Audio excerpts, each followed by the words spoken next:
Bismillah,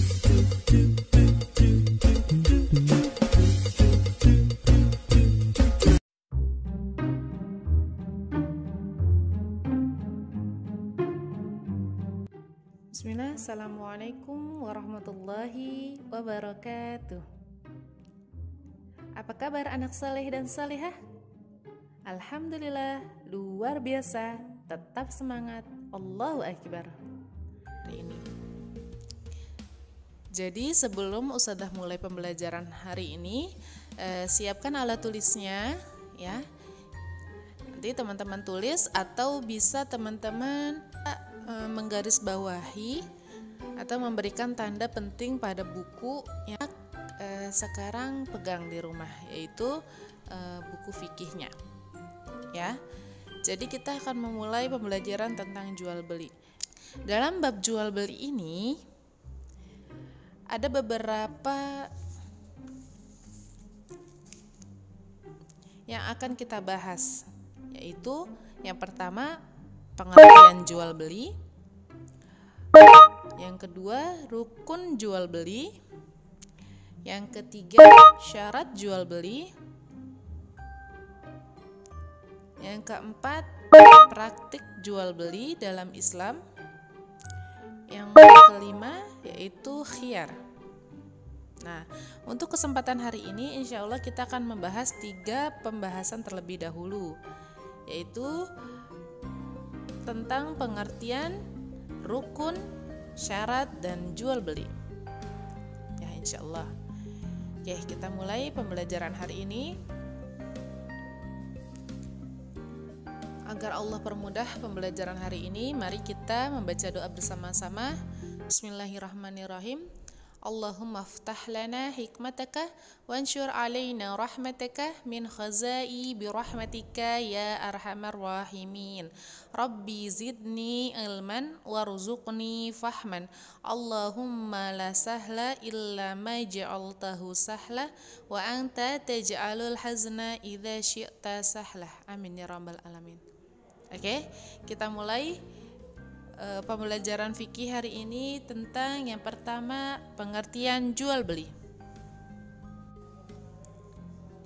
Jual beli menurut bahasa adalah saling menukar atau pertukaran. Ya, jadi itu arti jual beli menurut bahasa.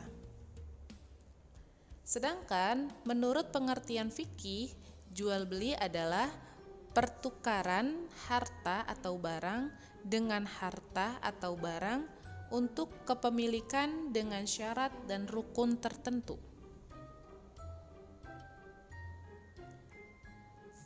Ya.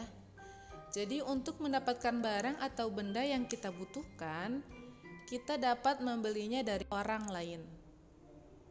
Maka dalam melakukan jual beli, manusia tidak boleh berbuat sekehendak hatinya, melainkan harus memperhatikan aturan-aturan yang berlaku.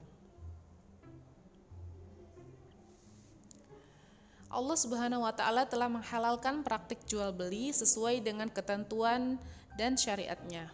Dalam firman Allah, Quran Surat Al-Baqarah 275, Bismillahirrahmanirrahim.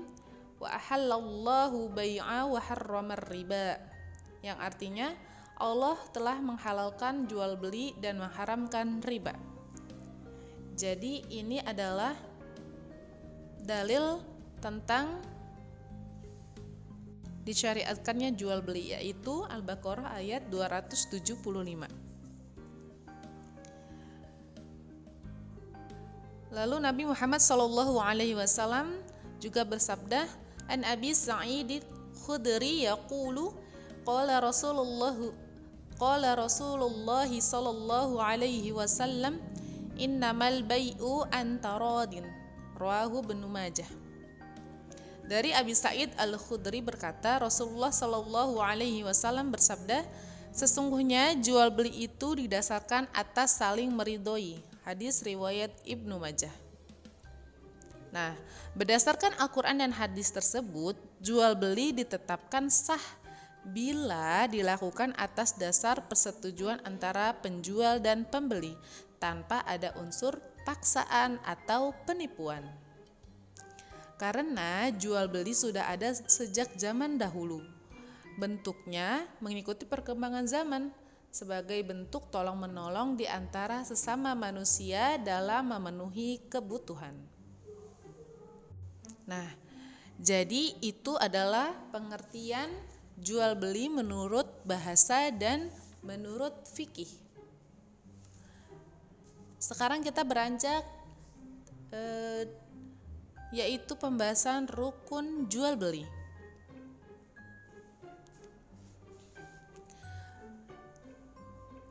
Akad jual beli dianggap sah jika telah memenuhi suatu rukun. Adapun rukun jual beli menurut mayoritas para ulama ada 5, yaitu penjual, pembeli, ada barang atau benda yang dijual, bahasa akad, dan yang kelima, kerelaan kedua belah pihak. Nah, ini adalah rukun jual beli. Pengertiannya sekarang. 1. Penjual. Maksudnya adalah dalam rukun jual beli harus ada penjual. Penjual harus memiliki barang yang dijual atau mendapatkan izin untuk menjualkan barang dan berakal sehat.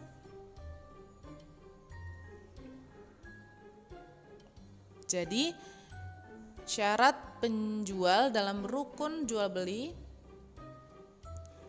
yaitu penjualnya itu harus memiliki barang yang dijual atau mendapatkan izin untuk menjualkan, kayak reseller gitu. Dan juga harus berakal sehat. Ya, itu ketentuan dalam rukun penjual. Yang kedua yaitu pembeli. Pembeli disyaratkan diperbolehkan bertindak dalam arti ia bukan orang gila atau bukan anak kecil yang tidak mempunyai izin untuk membeli. Jadi rukun jual beli itu si pembelinya berakal sehat, bukan orang gila atau bukan anak kecil yang tidak memiliki izin. Yang ketiga yaitu ada barang atau benda yang dijual. Itu barang yang dijual harus merupakan barang yang diperbolehkan dijual, juga bersih dan dapat diserahkan kepada pembeli, dan bisa diketahui pembeli meskipun hanya dengan ciri-ciri. Jadi kalau menjual barangnya tidak berbentuk, tidak bersih, atau tidak layak untuk dijual, maka rukunnya ini menjadi batal. Atau misalnya si pembeli tidak mengetahui ciri-ciri barang tersebut, langsung penipuan di dalam misalnya dibungkus gitu, nanti pas dibuka ternyata tidak sesuai penipuan, itu rukun jual belinya menjadi batal. Yang keempat yaitu bahasa akad. Bahasa akad adalah ijab dan qabul. Ijab artinya penyerahan, qabul artinya penerimaan. Nah, pengertiannya adalah ijab adalah ucapan dari pedagang bahwa ia bermaksud menjual barangnya dengan harga tertentu. Itu ijab. Sedangkan qabul adalah pernyataan dari pembeli bahwa ia setuju untuk membeli barang tersebut dengan harga yang disepakati. Ya, misalnya ada contohnya itu negosiasi atau tawar-menawar. Ya. Ini saya mau menjual emas misalnya sekian. Terus ditawar sekian. Nah, si pembeli setuju, ridho, si penjual juga ridho, maka ijab dan qabulnya menjadi sah dan bahasa akad dalam rukun jual beli menjadi sah. Ijab dan qabul ini merupakan hal penting dalam transaksi jual beli karena hal ini dapat menunjukkan kerelaan antara penjual dan pembeli.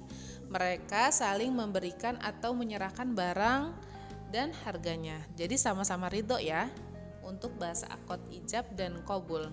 Jadi tidak pemaksaan. Misalnya dijualnya 20.000, ditawarnya 2.000. Nah, si penjualnya nggak redho, tapi si pembelinya maksa. Ya, ini belum terjadi ijab dan qabul yang sah karena kedua belah pihak belum saling meridhoi, seperti itu.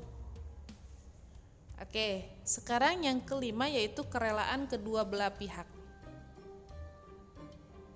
Ya, jadi kerelaan kedua belah pihak seperti yang tadi Ustazah jelaskan, antara penjual dan pembeli. Jadi jual beli tidak sah dengan ketidakrelaan salah satu pihak, antara penjualnya atau pembelinya. Misalnya pembelinya belum ridho nih dengan harga segini karena misalnya ada sedikit cacat dalam misalnya di baju, jadi minta potongan harga, belum ridho tapi belum dikasih potongan harga, maka jual beli itu belum dikatakan sah karena pembelinya belum meridhoi dengan harga tersebut dengan barang yang ada, seperti itu ya. Jadi harus kerelaan kedua belah pihak. Jika kelima ini sudah terlaksana dengan baik atau sudah ada semua, maka jual beli dikatakan sah. Ada penjual, ada pembeli, ada barang yang dijual, ada bahasa akad atau ijab dan qabul, dan kerelaan kedua belah pihak. Nah, itu adalah rukun jual beli, ada 5 ya. Selanjutnya kita masuk ke pembahasan terakhir yaitu syarat jual beli. Kalau tadi kita membahas tentang rukun dan sekarang syaratnya. Adanya persyaratan dalam jual beli secara umum untuk menjaga kemaslahatan orang yang akad dan menghindari perselisihan akibat adanya unsur penipuan atau jual beli goror, agar antara pembeli dan penjual tidak ada yang dirugikan. Ya, karena Nabi Muhammad SAW bersabda, An Abi Hurairah nahan Nabi sallallahu alaihi wasallam an bai'il gharar, rawahu Muslim wa ghairuh. Artinya Abu Hurairah radhiyallahu anhu ia berkata, Nabi sallallahu alaihi wasallam telah melarang memperjualbelikan barang yang mengandung tipu daya. Hadis riwayat Muslim. Ya. Jadi Nabi Muhammad SAW sangat menekankan untuk tidak menipu dalam jual beli. Karena jual beli dikatakan sah bila memenuhi syarat-syarat berikut. Ya, ada apa aja? Yang pertama yaitu penjual dan pembelinya ada syaratnya. Yang kedua, barang yang diperjualbelikan juga ada syaratnya. Yang ketiga, ijab dan qabul juga ada syaratnya. Kita bahas satu-satu. Yaitu tentang pertama penjual dan pembeli. Ada syaratnya. Ya. Untuk penjual dan pembeli syaratnya yaitu yang pertama, dia harus berakal. Jadi tidak gila ya. Yang kedua, atas kehendak sendiri, jadi nggak ada paksaan kayak gitu ya, atas kehendak sendiri. Yang ketiga yaitu balik atau dewasa. Jadi orang yang melakukan akad atau transaksi jual beli adalah orang yang berakal sehat, yang dapat membedakan atau memilih ya. Jadi akad yang dilakukan orang gila atau orang mabuk dan orang bodoh itu tidak sah. Ya. Adapun anak mumayyiz yang belum dewasa menurut ulama Syafi'iyah tidak dibolehkan melakukan akad sebab ia belum dapat menjaga agama dan hartanya. Ada sebabnya ya. Ya, itu syarat si penjual dan si pembeli. Sekarang ada syarat barang yang diperjualbelikan. Nah, apa aja syaratnya? Yaitu yang satu, barangnya bukan barang yang dilarang syariat. Ya.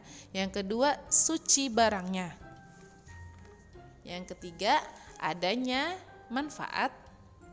Yang keempat, barang miliknya sendiri atau yang dikuasakannya atau yang diizinkan untuk dijual. Yang kelima, dapat diserah terimakan dan diketahui oleh keduanya.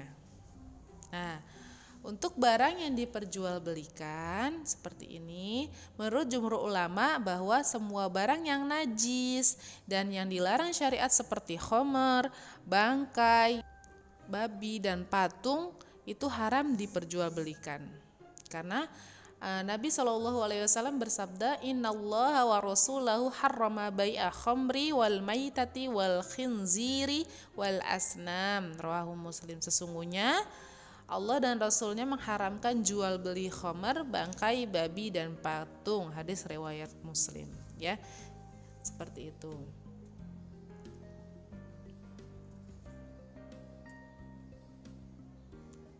Ya, syarat barang.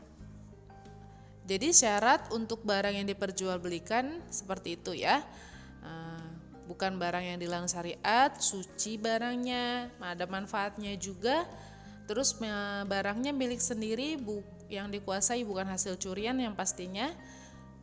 Terus juga dapat diserah terimakan, dapat diketahui oleh kedua pihak. Jadi tidak ada unsur penipuan. Oke. Selanjutnya tadi syarat barangnya, sekarang syarat ijab dan qabul. Ya, ijab adalah ucapan dari pihak penjual yang menawarkan barang dagangannya yang tadi seperti Ustazah jelaskan. Misalnya, saya jual barang ini dengan harga sekian, sedangkan qabul adalah ucapan penerimaan atau persetujuan dari pihak pembeli. Misalnya, saya terima atau saya beli barang ini dengan harga sekian. Nah, jadi ijab dan qabul ini disebut dengan sigot akad atau ucapan tawar-menawar. Apa? Sigot akad. Oke. Nah, sekarang ada pun syarat dalam sigot akad atau tawar-menawar. Sekarang ada syaratnya. Nah, yang pertama, qabul harus sesuai dengan ijab. Yang kedua, ada kesempatan ijab dengan qabul pada barang yang dijual dan harganya. Yang ketiga, tidak dikaitkan dengan sesuatu. Yang keempat, tidak dikaitkan dengan waktu. Jadi tawar-menawar ini juga ada syaratnya. Yang pertama tadi adalah qabul harus sesuai dengan ijab, yaitu salah satu dari keduanya merupakan jawaban yang lain dan belum berselang lama. Jadi qabul harus sesuai dengan ijab, maksudnya adalah apa yang diridhoi si qabul, yaitu si pembeli ya, itu harus sesuai dengan ijab. Ya, ijabnya juga sesuai. Jadi tawar-menawarnya antara penjual dan pembeli harus sesuai dan tidak berselang lama. Seperti itu. Itu syarat tawar-menawar. Yang kedua, ada kesepakatan ijab dengan qabul pada barang yang dijual dan di harganya. Ya, jika antara penjual dan pembeli tidak ada sepakat, maka akad dan jual beli tidak sah seperti yang tadi Ustazah jelaskan. Ya, jadi tawar-menawarnya tidak sah. Oke. Yang ketiga yaitu tidak dikaitkan dengan sesuatu. Akad atau tawar-menawar tidak boleh dikaitkan dengan sesuatu yang tidak ada hubungannya dengan akad. Misalnya, kalau saya terima kerja di bank, saya akan jual barang ini sekian. Itu kan nggak nyambung gitu, jadi nggak dikait-kaitkan. Jika ingin menjual saat itu dengan harga itu, ya saat itu saja, tidak perlu mengkaitkan sesuatu yang tidak ada hubungan dengan jual beli saat itu. Ya, contohnya tadi, kalau saya diterima kerja di bank, apa hubungannya? Ya, kalau saya kerja di bank, akan saya jual barang ini sekian. Nah, tidak ada hubungannya, maka tidak dikaitkan dengan sesuatu ya untuk tawar-menawar. Yaitu syarat yang terakhir, yaitu tidak dikaitkan dengan waktu. Jadi, jika seseorang melakukan jual beli dengan berwaktu seminggu atau sebulan, maka tidak sah akadnya secara hukum karena hal itu masih merupakan janji. Ya, misalnya saya beli dengan harga sekian, sebulan lagi deh. Nah, itu kan janji, bukan termasuk jual beli. Karena tadi syarat untuk qabul harus sesuai dengan ijab aja itu tidak berselang lama kan, gitu. Jadi saling hubungan ini antara syarat satu dengan syarat selanjutnya, ya. Jadi tidak terkait dengan waktu, ya. Kalau terkait dengan waktu itu masuknya adalah janji, bukan untuk membeli atau menjual saat itu. Seperti itu. Jadi untuk ijab dan qabul atau tawar-menawar atau sigot akad itu syaratnya seperti itu. Oke, sampai sini insyaallah cukup jelas karena ini juga ada di buku. Nanti yang tadi poin-poin penting dari buku itu dikasih garis atau ditulis kembali di buku tulis agar tahu yang mana yang penting, seperti itu ya. Jika ada pertanyaan bisa lewat Wapri Ustadzah, insya Allah nanti Ustadzah jawab. Cukup sampai di sini. Jadi tujuan pembelajaran hari ini yaitu anak-anak kelas 6 sekalian dapat mengetahui dan memahami pengertian jual beli, rukun jual beli, dan syarat dalam jual beli. Nah, untuk 2 bab kedepannya insya Allah kita bahas minggu depan.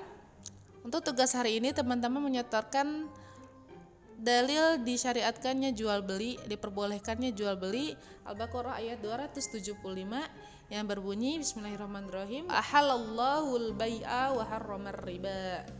Ya. Jadi itu yang pendek ya, insya Allah disetorkan sama Ustadzah. Dan juga bukti dari teman-teman menulis kembali atau memberikan tanda yang penting pada buku fikih di kelas 6 tentang yang tadi kita bahas bersama-sama ya. Semoga bermanfaat. Semoga ada kesempatan ke depannya kita belajar kembali ya. Anak kelas 6 di rumah tetap semangat dalam ibadah dan belajar ya. Sudah cukupkan. Kita tutup dengan doa kafaratul majelis. Subhanakallahumma wa bihamdika asyhadu an la ilaha illa anta astaghfiruka wa atubu ilaik. Walahir. Assalamualaikum warahmatullahi wabarakatuh.